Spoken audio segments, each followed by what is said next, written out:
को सुनती हैं और सुनते सुनते बहुत दूर तक चली जाती हैं। जब श्री कृष्ण को नहीं पकड़ पाती तब क्या करती हैं? पूर्णा पुलिंद उर्गा यपादाब्जरागश्री। जब ठाकुर जी वीणु बजाते हुए चले जाते हैं तो हरी हरी घासों पर ठाकुर जी के श्री चरणों के लाल लाल कुमकुम लग जाते हैं। वो तुरंत छोटी छोटी भिल्ल कन्याएं वहां जाती हैं और उस कुमकुम को उठा करके तद्दर्शन स्मर रुचा उठा लेती हैं और लिम्पन्ते आनन कुचेषु जहुस्तदादिं, तुरंत अपने वक्षस्थल पर अपने आनन माने मस्तक पर लगा करके अपने हृदय को ठंडक पहुंचाती हैं। आहा, ये तो श्री ठाकुर जी के चरणारविंद की कुमकुम है। लो सखी तुम भी लगाओ, तुम भी लगाओ। इस प्रकार से तद्दर्शन स्मर रुजा रुषतेन आनन जहुस्तदाधिम, अपने मस्तक पर, अपने हृदय पर, वक्षस्थल पर लगाती हैं वो कुमकुम। ये भिल्ल कन्याएं हमसे श्रेष्ठ हैं जो वनवेशी ठाकुर जी का ध्यान करती हैं, देखती हैं।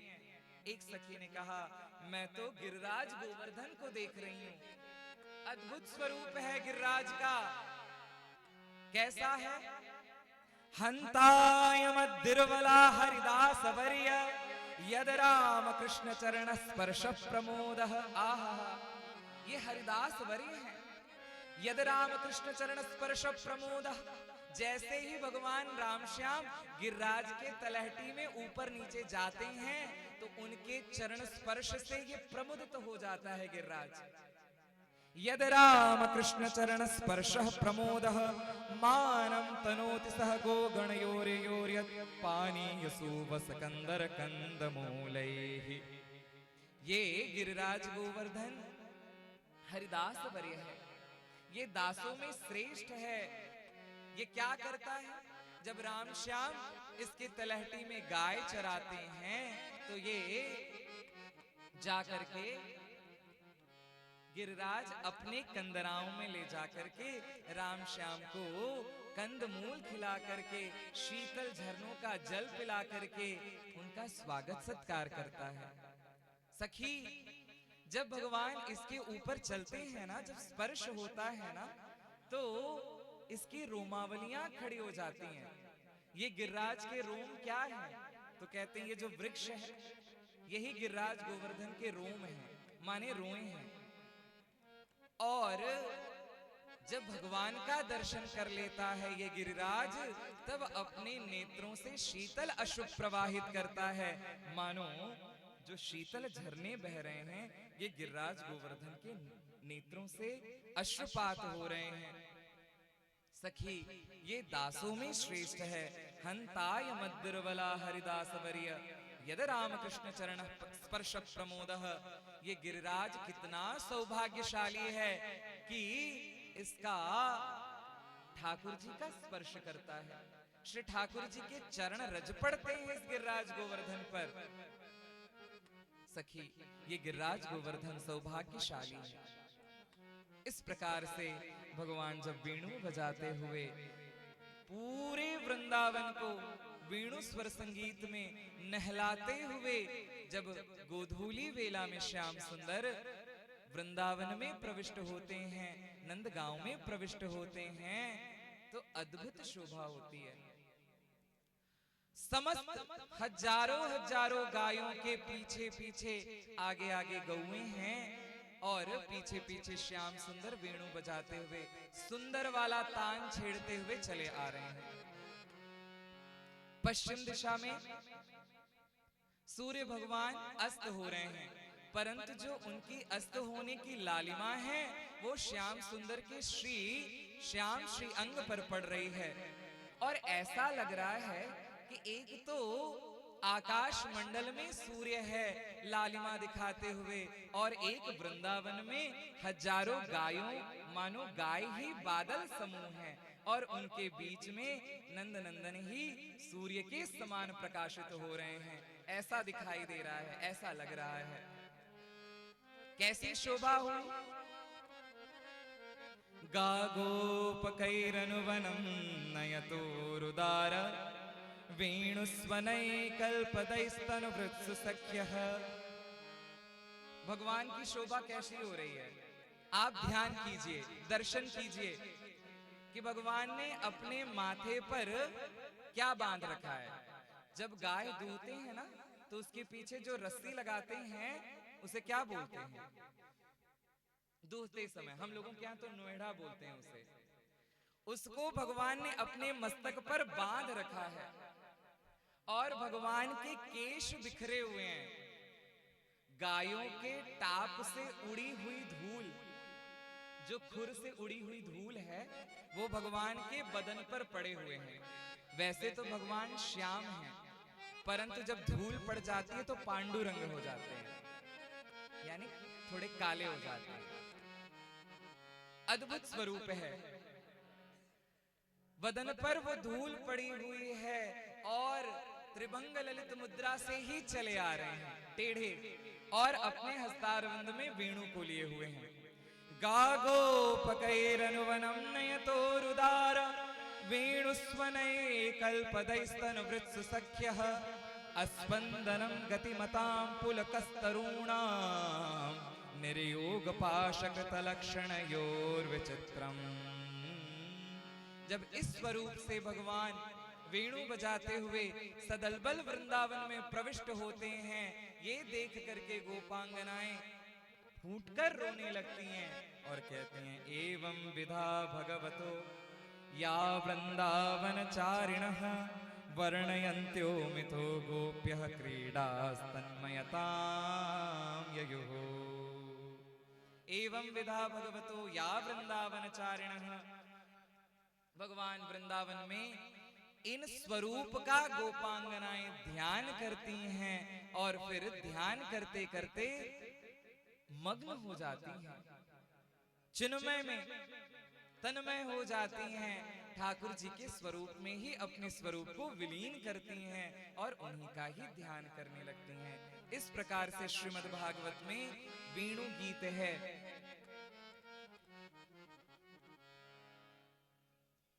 वेणु गीत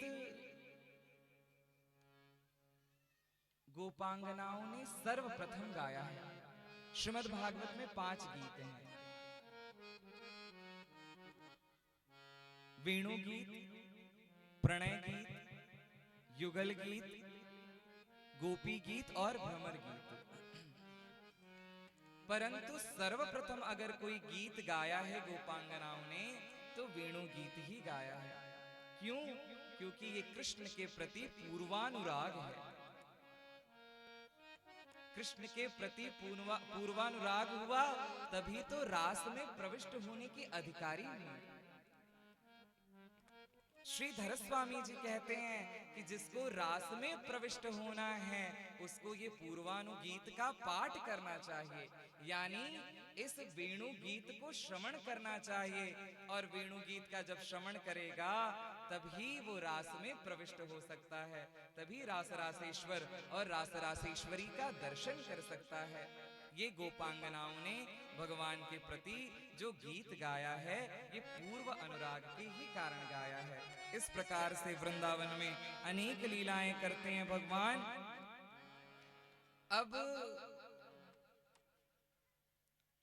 हेमंते प्रथमे मासे नंद व्रज कुमारिका, हेमंत ऋतु के प्रथम मास में मार्गशीर्ष में हेमंत ऋतु आई और सब कात्यायनी व्रत किया। गोपांगनाओं ने, छोटी छोटी कन्याओं ने भगवती भद्रकाली की उपासना की भगवान को पति रूप में पाने के लिए, और भगवान ने उसी समय उनका चीर हरण किया, वस्त्र हरण किया। और फिर वस्त्र हरण करने के बाद और भगवान ने उनको निमंत्रण भी दिया कि आगामी शरद पूर्णिमा के दिन हम आपके साथ रास करेंगे। इस प्रकार से चीर हरण की लीला हुई। उसके बाद भगवान इंद्र पर कृपा करते हैं, इंद्र का मान मर्दन किया और फिर गोवर्धन गिरिराज की पूजा कराई। बोलिए श्री गिरिराज धरण भगवान की। ये श्री गिरिराज जी महाराज आज भी वृंदावन में हमारे और आपके लिए हैं। जो जाता है वहां पर श्री गिरिराज जी महाराज उसकी मनोकामना पूर्ण करते हैं। आइए श्री गिरिराज जी को याद करते हैं। गिरिराज धरण प्रभु तेरी शरण, गिरिराज धरण प्रभु गिरिराज धरण प्रभु तेरी शरण, गिरिराज गिरिराज धरण प्रभु तेरी शरण,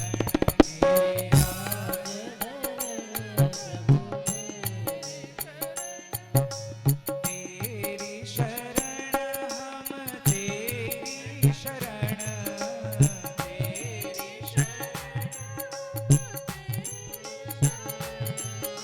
तेरी शरण प्रभु तेरी शरण, तेरी शरण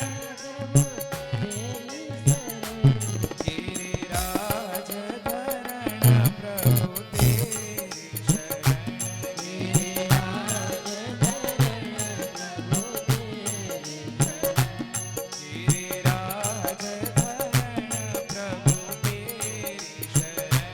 गिरिराज धरण प्रभु तेरी शरण, तेरी शरण कृष्णा तेरी शरण, तेरी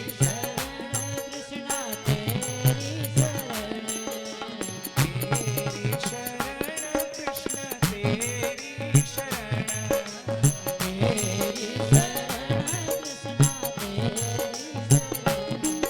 गिरिराज धरण हम तेरी शरण, गिरिराज धरण हम तेरी शरण,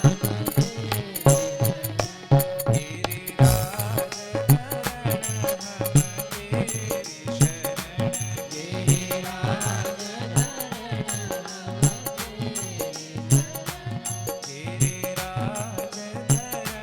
प्रभु तेरी शरण,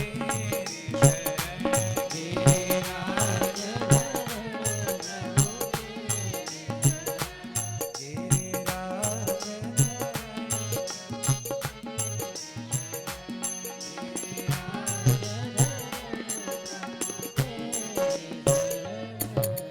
बोलिए श्री गिरिराज धरण भगवान की, श्री गिरिराज जी महाराज की। इस प्रकार से भगवान ने गिरिराज धारण किया, इंद्र का मान मर्दन किया। और फिर श्रीमद् भागवत जी में आगे वर्णन आता है कि भगवान ने रास किया। रास का प्रसंग तो मुक्त है,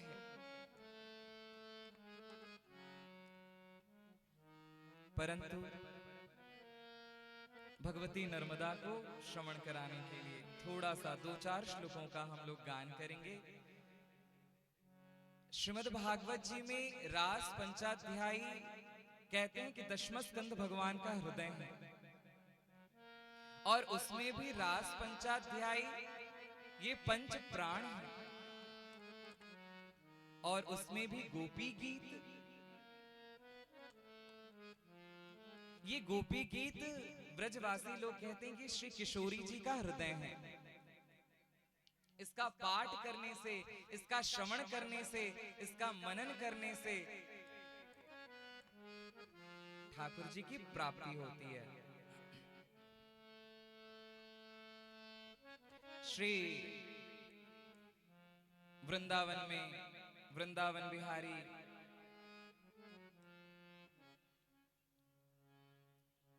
बोलिए भक्तवत्सल भगवान की। हमारे बीच में आदरणीय श्री दीदी जी का पदार्पण हुआ, हम उनके श्री चरणों में कोटिशः प्रणाम करते हैं। हमारे बीच में श्री आचार्य जी का पदार्पण हो रहा है, आप सभी लोग अपने स्थान पर ही बैठे रहें। बोलिए भक्तवत्सल भगवान की, श्री वृंदावन बिहारी लाल की जय हो।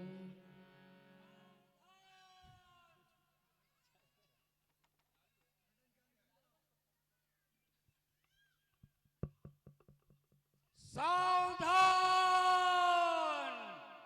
आचार्य महामंडलेश्वर अग्निपीठाधीश्वर महाराज पधार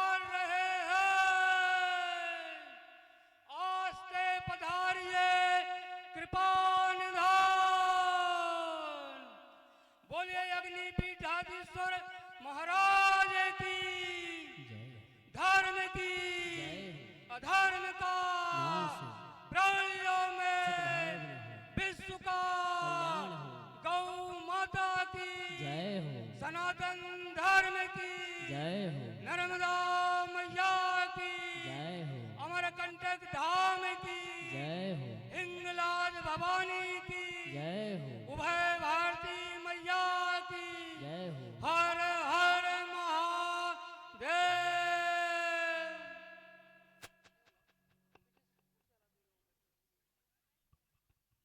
बोलिए भक्तवत्सल भगवान की, जय हो श्री सदगुरुदेव भगवान की, जय हो श्री आचार्य महामंडलेश्वर जी महाराज की, जय हो परम पूज्य आचार्य जी महाराज पधार चुके हैं। हम आपका आशीर्वचन श्रवण करेंगे, पर आप अनुमति दें तो कथा जी। अब गोपाल सुंदर जी अपने विषय को पूरा कर लें, फिर हम लोग आचार्य जी का आशीर्वचन।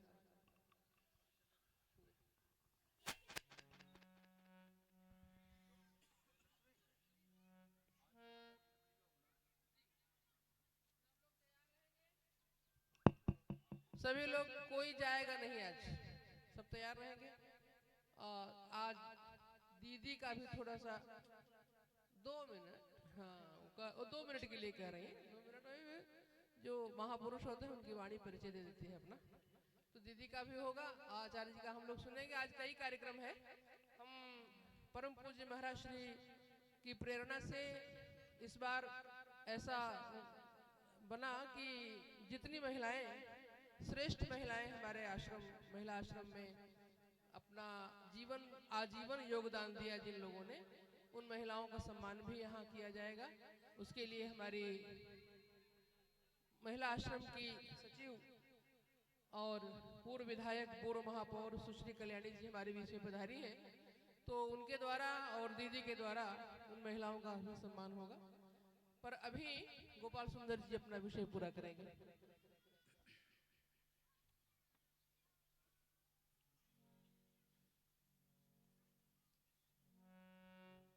बोलिए श्री भक्तवत्सल भगवान की। आप सभी देख रहे हैं हमारे बीच में श्री आचार्य जी का आगमन हुआ। हम उनके श्री चरणों में कोटिशः प्रणाम करते हैं। हम लोग श्रवण कर रहे थे गोपांगनाओं के साथ भगवान ने रास किया। ये रास कोई साधारण लीला नहीं है। मैं आपको बता दूं, रास किसे कहते हैं। बहुत सरल शब्दों में रास उसे कहते हैं जो जीव ठाकुर जी से मिलने के लिए उपक्रम करे, उसे रास कहते हैं। रास माने नृत्य, गायन, वादन, यही रास नहीं है। रास का मतलब है कि ठाकुर जी की सेवा ही रास है। ठाकुर जी के सामने गायन वादन ही रास है। हाँ, कोई ठाकुर जी के सामने चंदन घिस करके चंदन लगाए, उसे ही रास कहते हैं। माने ठाकुर जी के लिए की गई क्रियाएं ये सारी रास हैं। गोपांगनाओं ने क्या किया? कोई वेणु बजा, मृदंग बजा रही हैं, कोई सितार बजा रही हैं, कोई गायन कर रही हैं, कोई नृत्य कर रही हैं, माने अपने इष्ट को रिझा रही हैं। ये लाल जी को रिझाना ही ये रास है। मानो जीव ही ये सारा जो उपक्रम करता है ब्रह्म के पास पहुंचने के लिए, उसको ही रास कहते हैं। तो ये गोपांगनाएं जीव हैं, ठाकुर जी ही परम ब्रह्म परमात्मा हैं, और उनके सामने ये जो नित्य गायन वादन हुआ, यही मानो रास है। मानो जीव से परम ब्रह्म को मिलने के लिए ये जो रास हुआ, उपक्रम हुआ, उसी को रास कहते हैं। बहुत सारे लोग कहते हैं कि श्रीमद् भागवत में से अगर रास पंचाध्यायी और चीर हरण की लीला निकल जाए तो भागवत को बड़ा पवित्र ग्रंथ माना जाएगा। अरे महाराज, अगर श्रीमद् भागवत जी से रास पंचाध्यायी और चीर हरण की लीला निकल गई तो तो भागवत जी तो निष्प्राण है, क्योंकि दशम स्कंद भगवान का हृदय है। भागवत पूरा अंग है और उसमें भी दशम स्कंद भगवान का हृदय है, और उसमें भी हृदय में भी ये 5 जो अध्याय हैं यही पंच महाभूत हैं। अगर इन्हीं को निकाल दिया जाए तो श्रीमद् भागवत जी निष्प्राण हो जाएंगे, इसलिए इनका होना अति आवश्यक है। और इस गीत को सुन करके पढ़ करके जो लोग भगवान को प्राप्त करते हैं वो तो भगवान के धाम में ही चले जाते हैं। तो फिर ये कैसे कह सकते हैं कि भगवान ने रास विलास किया? भगवान ने काम पर विजय पाई है, ये काम की लीला है। अभी आपने सुना भगवान ने समस्त असुरों को मारा, अघासुर बकासुर सबको मारा, इंद्र का मान मर्दन किया, ब्रह्मा जी ने भगवान की स्तुति की और सबने भगवान की स्तुति की, सब पर भगवान ने विजय पाई। काम ही रह गया था, भगवान ने मानो रास लीला करके काम पर भी विजय प्राप्त किया। तो ये काम पर विजय प्राप्त की लीला है। श्री ठाकुर जी वृंदावन में रास लीला करते हैं। भगवान पिता रात्रे शरदोत्फुल्ल मल्लिका वीक्षरन्तुं मनश्चक्रे योगमायाम् उपाश्रितः। भगवान पिता रात्रि शरदोत्फुल्ल मल्लिका, तारात्रि, जो ऋषि मुनियों ने पूर्व जन्म में भगवान को प्राप्त करने के लिए तपश्चर्या किया था, आज वो रात्रि आई है। क्योंकि रामावतार में दंडकारण्य में बहुत सारे ऋषि मुनियों ने जब भगवान को देखा तो राम जी को देख करके प्रेम से विह्वल हो गए और कहते हैं महाराज हम आपका आलिंगन करना चाहते हैं, आपको मिलना चाहते हैं। तो भगवान ने कहा ये तो हमारी मर्यादा वाली लीला हो रही है, जब मैं कृष्णावतार में आऊंगा तो आप वहां गोपांगना बन करके आइएगा, गोपियां बन करके आइएगा और वहां हम आपके साथ रास करेंगे। वही सारे ऋषि महर्षि मुनिंद्र अमलात्मा सब गोपी बन करके आए थे भगवान के संग में रास करने के लिए। शरदोत्फुल्ल मल्लिका, शरद ऋतु के स्वच्छ सरोवर में कमल खिल रहे हैं, मल्लिका के पुष्प खिले हुए हैं और भगवान निरीक्षण कर रहे हैं। और फिर योग मायाम उपाश्रितः, यानी अपनी योग माया को भगवान ने बुलाया। फिर भगवान ने वंशी बजाई, वंशी बजाने के बाद जैसे ही वंशी बजाई तो सब गोपांगनाएं जो जो अपने गृह कार्य में लगी हुई थी सब आकर के वन में दौड़ी कि भगवान ने बुलाया है। वंशी बजाया मानो ठाकुर जी ने ही बुलाया है। उन गोपांगनाओं को लगा कि ये हमारा नाम लेकर के ही बुला रहे हैं। भगवान वंशी बजाए और गोपांगनाएं वन में आईं। जैसे ही वन में आईं तो भगवान ने कहा कि आप लोग यहाँ क्या करने के लिए आई? गोपांगनाओं ने कहा लो आपने ही तो बुलाया है, आपने बुलाया मेरा नाम लेकर, जब हम आ गए तो आप कह रहे हैं क्यों बुलाएं? तो भगवान ने कहा अच्छा वन में आई हैं वन की शोभा देखने के लिए क्या? ये पूर्ण चंद्रमा निकला हुआ है राकेश कर रंजितम, इससे जो रंजित वन है उसकी शोभा को देखने आई हैं। अगर आपने देख लिया हो तो आप अपने घर को चले जाइए। तो श्री भगवान ने गोपांगनाओं को कहा कि जाओ, परंतु गोपांगनाओं के साथ भगवान क्योंकि राधा जी का स्मरण किया उन्होंने, किशोरी जी आई और उनके साथ अद्भुत रास हुआ। बोलिए श्री रास राशेश्वर भगवान की, वृंदावन बिहारी लाल की। इस प्रकार से भगवान ने वृंदावन में रास किया और फिर काम पर विजय पाई। और वृंदावन के बाद यही रास लीला अंतिम लीला थी वृंदावन की। उसके बाद भगवान वृंदावन को छोड़कर अक्रूर जी आए हैं।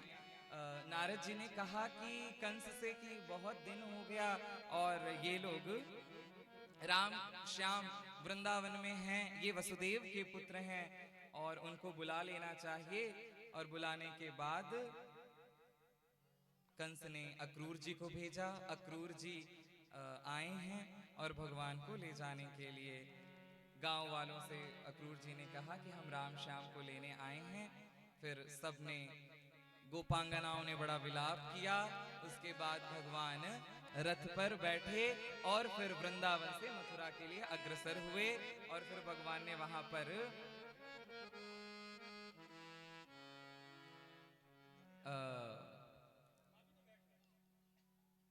लोगों का भगवान ने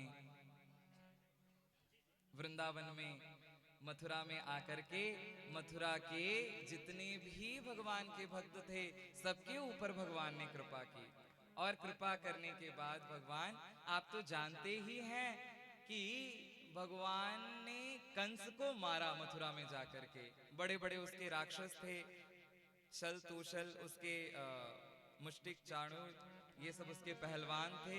बड़े बड़े राक्षस थे, कुबलिया पीड़ हाथी थी। सबके ऊपर भगवान ने कृपा की और उनका उद्धार किया। इस प्रकार से भगवान ने कंस का भी उद्धार किया। और देखो एक बात मैं बता दूं आपको, हम कथा के दूसरे दिन ही बोल रहे थे कि भगवान का आविर्भाव क्यों होता है। क्योंकि भगवान का इसलिए आविर्भाव होता है कि भगवान जो हैं वो अगर कंस को मारना है तो भगवान को आने की आवश्यकता नहीं है। वो तो अपने भृगुटी विलास मात्र से ही जब प्रलय कर सकते हैं तो उनको मारने के लिए, कंस को मारने के लिए भगवान को आना पड़ेगा क्या यहाँ पे? लेकिन नहीं, व्रज में लीला करने के लिए, हमें और आपको आनंदित करने के लिए भगवान व्रज में आते हैं, हमारे और आपके लिए आते हैं। कुंती जी कहती है ना कि तथा यथा परमहंसानां मुनीनां अमलात्मनां भक्ति योग विधानार्थम कथम पश्येम हि स्त्रियः। भक्ति योग के विधान के लिए भगवान का आविर्भाव होता है। बड़े बड़े जो ऋषि मुनि अमलात्मा परमहंस हैं, उनके हृदय में भक्ति का विधान करने के लिए भगवान का आविर्भाव होता है। इस प्रकार से हमारे और आपके लिए भगवान का आविर्भाव होता है। भगवान अगर नहीं आते तो हम लोग क्या कहते, क्या सुनते?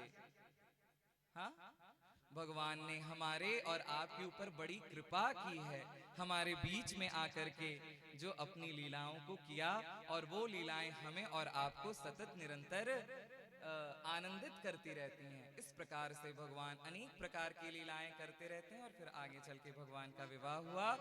इतना ही कहकर वाणी को विश्राम। हम श्री विवाह करा के 5 मिनट विवाह करा के खाली आचार्य जी परीक्षित मोक्ष की कथा हम लोग आग्रह करेंगे, आप विवाह करा दें। भगवान बड़े सौभाग्यशाली हैं हम कि हमको विवाह कराने का मौका मिला। चलिए, ये छोटे से नंदनंदन अब बड़े हो गए हैं, सबका वध कर दिया। फिर मथुरा से भगवान द्वारका गए, और द्वारका जाने के बाद भगवान ने अनेक असुरों का वध किया। श्री सुखदेव जी महाराज कहते हैं कि भगवान बलपूर्वक रुक्मिणी जी का हरण करके लेके आए विदर्भ देश से। ये श्याम सुंदर हैं। भीष्मक की पुत्री हैं रुक्मिणी जी, और रुक्मिणी जी का भाई है रुक्मी। वो चाहता है कि हमारी बहन का विवाह शिशुपाल के साथ हो जाए, क्योंकि मित्रता है शिशुपाल के साथ उसकी। तो परंतु रुक्मिणी जी तो भगवान को ही चाहती थी,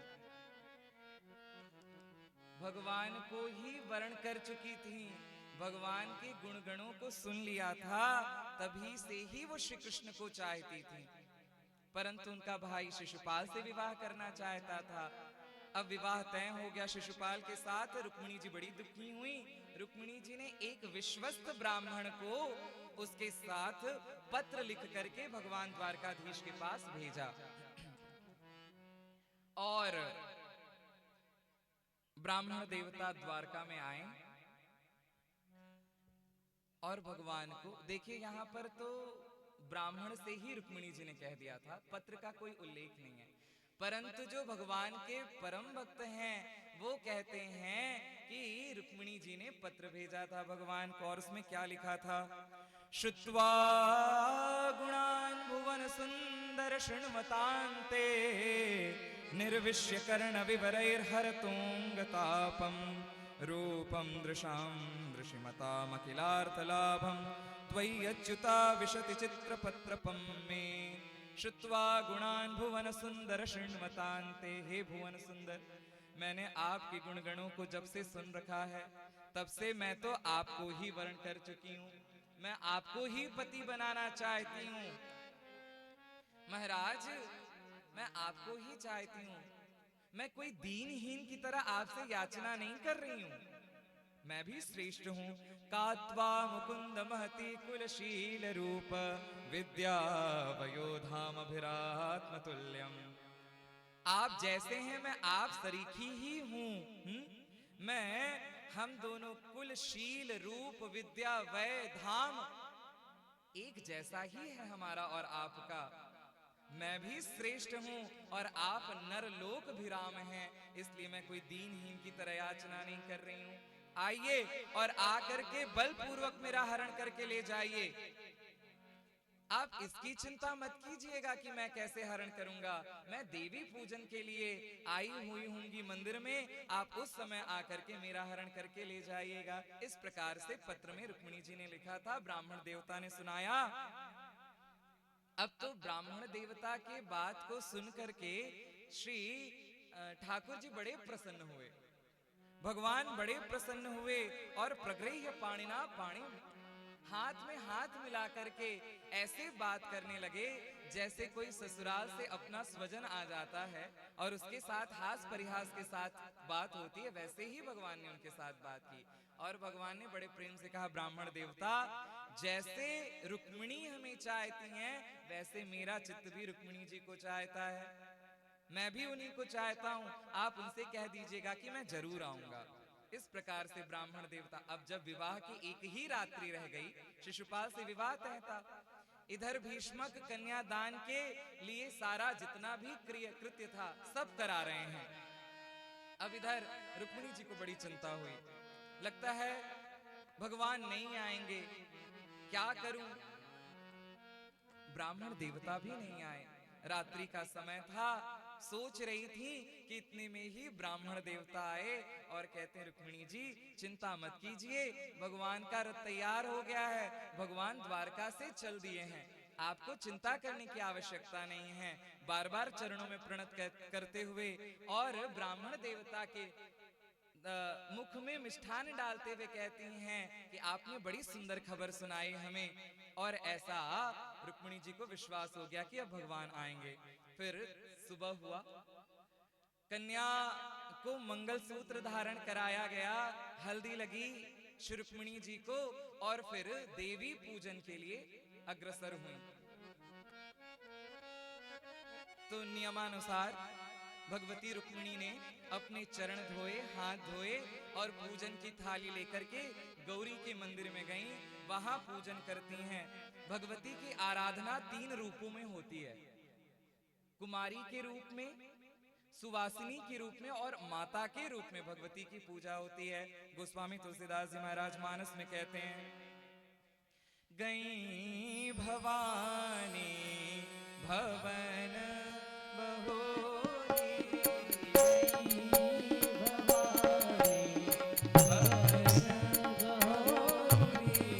बंदी चरण वो कर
प्रभाव वेद नहीं जाना, अमित प्रभाव वेद नहीं जाना। भव भव विभव पराभवकारिणि विश्व विमोहिनी स्ववश विहारिणि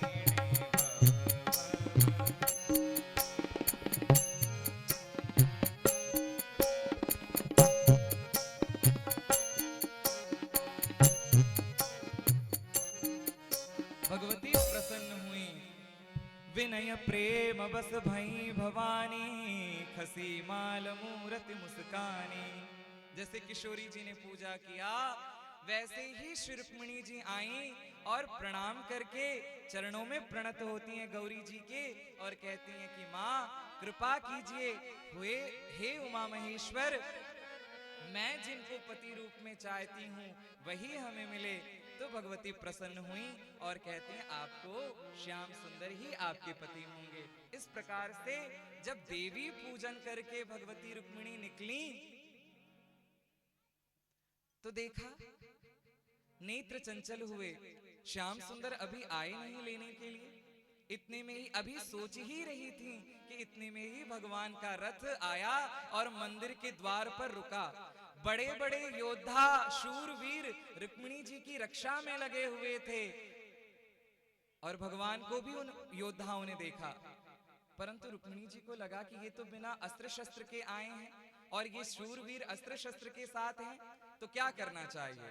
तुरंत रुक्मिणी जी ने अपने घूंघट को ऊपर किया, ऐसा प्रकाश निकला मुखमंडल से कि जितने भी शूरवीर थे सब वहीं धराशायी हो गए। और ऐसा अद्भुत सौंदर्य देख करके फिर मुस्कुराई। भगवान ने झट रुक्मिणी जी का हाथ पकड़ा और रथ में बिठा लिया और तुरंत भगवान लेकर के चल पड़े। अब तो शूरवीर योद्धा अरे ले गया हमारे हक में जो रुक्मिणी थी उन्हें ले गया, वो नंदकाक वाला ले गया। अब तो महाराज ले ही गए भगवान लेकर चले। रास्ते में इतनी में ही रुक्मिणी को लगा कि अरे हरण हुआ मेरी बहन का, मैं जाऊंगा श्री कृष्ण से लड़ूंगा। श्री कृष्ण से लड़ने के लिए आया, भगवान ने उसे तुरंत पकड़ करके अपने रथ के पीछे बांध लिया और घसीटते हुए लेके जा रहे हैं। रुक्मिणी जी ने अपने भाई को देखा, हाथ जोड़कर कहा, नंदन ये क्या कर रहे हैं आप, हमारा भाई है और आपका साला है, ऐसा करते हैं क्या। इतने में ही बलराम जी को पता चल गया था। बलराम जी को लगा कि श्री कृष्ण तो अकेले ही चले गए, तो बलराम जी सेना लेकर के आ रहे थे। देखा रुक्मिणी की ऐसी हालत, तो बलराम जी ने कहा, अरे कन्हैया क्या कर रहे हो, तुम्हारे ससुराल का है और ससुराल के आए हुए लोगों के साथ ऐसा बर्ताव करते हैं क्या, छोड़ दो इसे। भगवान प्रसन्न हुए, भगवान ने उसे वहीं छोड़ दिया, क्योंकि रुक्मिणी ने संकल्प ले रखा था कि मैं अपनी बहन को नहीं लौटा पाया तो मैं जहां रुकूंगा वहीं रह जाऊंगा। फिर उसने वहीं भोजकट नाम की नगरी बसाई और वहीं वो रहने लगा। इधर रुक्मिणी जी भगवान जब द्वारका में आए, चूंकि रुक्मिणी जी अकेले आई हुई थी तो कन्या पक्ष का तो कोई था ही नहीं, तो फिर महाराज आधे द्वारकावासी कन्या पक्ष के और आधा द्वारकावासी वर पक्ष के हुए, कुछ लाल जी के साइड और कुछ रुक्मिणी जी के। अब जब मंडप में श्री दुल्हा दुल्हन सरकार बैठे तो अद्भुत शोभा हुई, श्याम सुंदर और यहाँ पर रक्त साड़ी पहने हुए भगवती रुक्मिणी बैठी हैं। जो रुक्मिणी जी के पक्ष के लोग थे उन्होंने गाना प्रारंभ किया, काले को लली के हवाले करो, काले को लली के हवाले करो, काले को लली के हवाले करो, काले को लली के हवाले करो, काले को लली के हवाले करो, काले को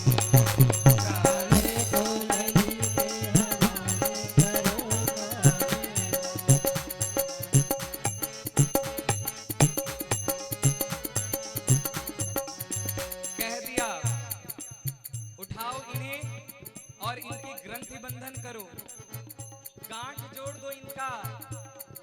दो काले को दुपट्टा गोरी की चुनरिया, काले को दुपट्टा गोरी की चुनरिया, काले को दुपट्टा गोरी की चुनरिया, काले को दुपट्टा गोरी की चुनरिया। दोनों को जोड़ के निराले करो काले को, काले को लड़ी के हवाले करो काले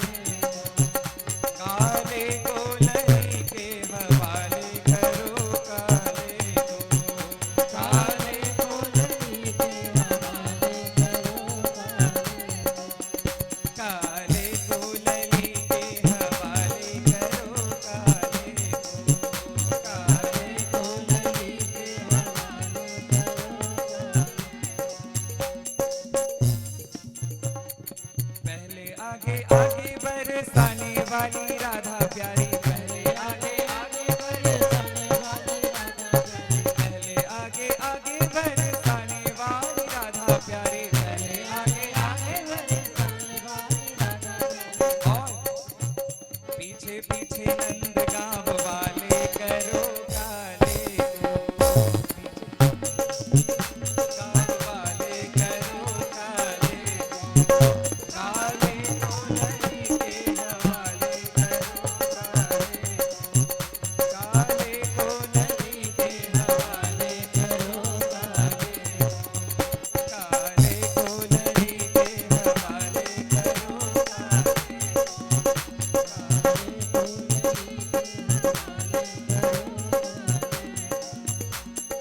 औरन को बांधे और छोरे ताही बांधो आज, औरन को बांधे औरन को बांधे और छोरे ताही बांधो आज, औरन को बांधे और सब दिन की कसर निकाले करो काले को, सब दिन की कसर निकाले करो काले को, काले को लड़ी के हवाले करो काले को, काले को।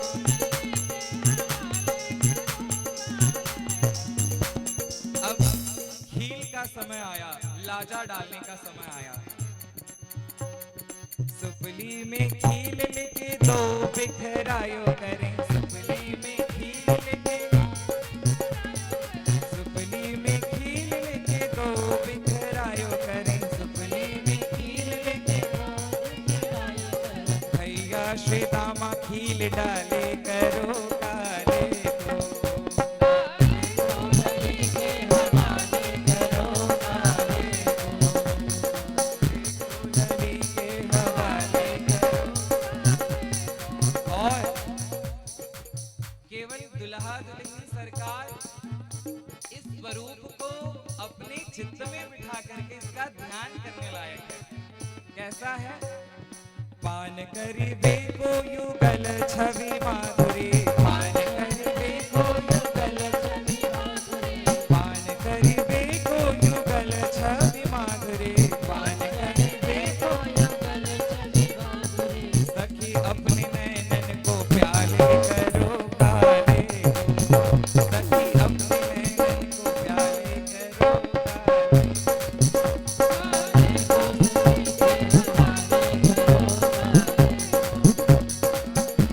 लड़ी के हवाले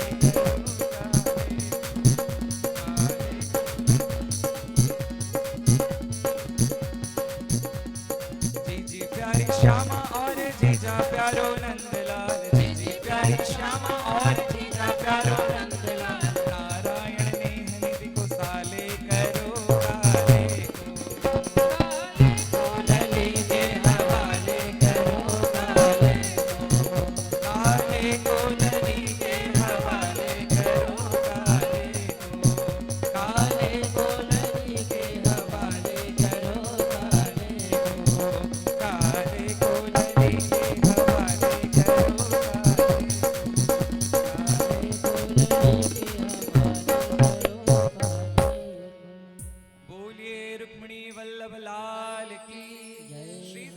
दुल्हन सरकार की। जय हो। इस प्रकार से भगवान का द्वारका में विवाह हुआ। गाओ बहना सब ही मिलके सांवरिया को गारी जी। गाओ बहना सब ही मिलके सांवरिया को गारी जी। जिनके पीछे नरसी डोले बन के प्रेम पुजारी जी। जिनके पीछे नरसी बन के प्रेम पुजारी जी। गाओ बहना सब ही मिलके सांवरिया को गारी जी। गाओ बहना जनमत ही चोरी से भागे छुपी रे नयनयारी जी। जनमत ही चोरी से भागे छुपी रे नयनयारी जी। करत फिरत माखन की चोरी घर घर खोल के वारी जी। गाओ बहना सब ही सांवरिया को गारी जी। गाओ बहना सब ही बाल बाल की जूठन खाई ओढ़े कांवर कारी जी। बाल बाल की जूठन खाई ओढ़े कांवर कारी जी। छाछ पिला के नाच नचाई गोपन की घरवारी जी। गाओ बहना सांवरिया को गारी जी। गाओ बहना सब ही मिलके सांवरिया को गारी। ब्रज में चीर चुराय बढ़ायो धुपक सुता की सारी जी। ब्रज में चीर चुराय बढ़ायो धुपक सुता की सारी जी। परि परि पाय मनावत जब परि परि पाय मनावत जब मुँह फेरत राधा प्यारी जी। गाओ बहना सब ही सांवरिया को गारी जी। गाओ बहना सब ही सुनि बड़ नगर गारी नटनागर हसत देत करतारी जी। सुनि बड़ नगर गारी नटनागर हसत देत करतारी जी। नरसिंहो सांवरिया प्रभु पे नारायण बलिहारी जी। गाओ बहना सब ही मिलके गाओ बहना सब ही मिलके सांवरिया को गारी जी। जिनके पीछे नरसी डोले बन के प्रेम पुजारी जी। गाओ बहना सांवरिया को गारी जी। गाओ बहना सब ही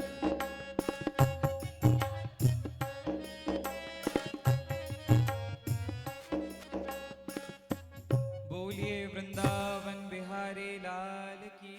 जय। भगवान का विवाह हुआ और भी भगवान के विवाह हुए। भगवान के 8 मुख्य विवाह हुए और फिर 16,000 और भगवान के विवाह हुए। 16,108 भगवान ने विवाह किया और द्वारका में अद्भुत भगवान की लीलाएं हुई। इस प्रकार से श्रीमद् भागवत जी में तो अनंत कथा है। उसका वर्णन करने बैठे तो बहुत दिनों तक वर्णन चलता रहे तो भी पूरा ना हो पाए, परंतु जो भी कुछ हमने आपको अंश सुना लिया, आपने प्रेम पूर्वक उसका श्रवण किया, बड़ा ही अच्छा लगा।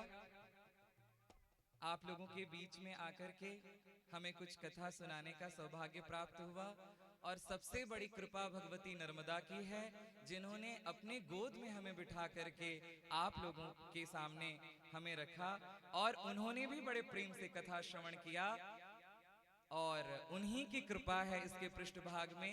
इसलिए हम भगवती श्री नर्मदा के ही श्री चरणों में अपनी वाक्यमयी पुष्पांजलि अर्पित करते हुए 2-4 बार मिलजुल कर भगवान नाम संकीर्तन, फिर हम आप श्री के मुखारविंद से श्रवण करेंगे कथा। बोलो राधे राधे, बोलो राधे राधे राधे राधे राधे, कि बेड़ा पार हो जाएगा। बोलो राधे राधे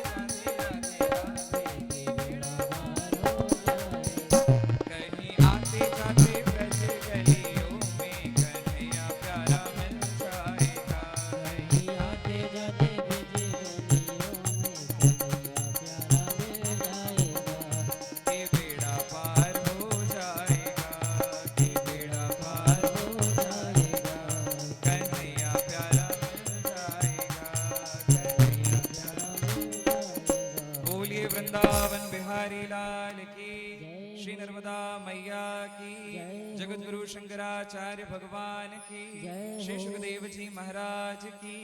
हर हर महादेव। बोलिए भक्तवत्सल भगवान की जय हो। श्री नर्मदा मैया की जय हो। बहुत सुंदर कथा हम लोग श्रवण कर रहे थे।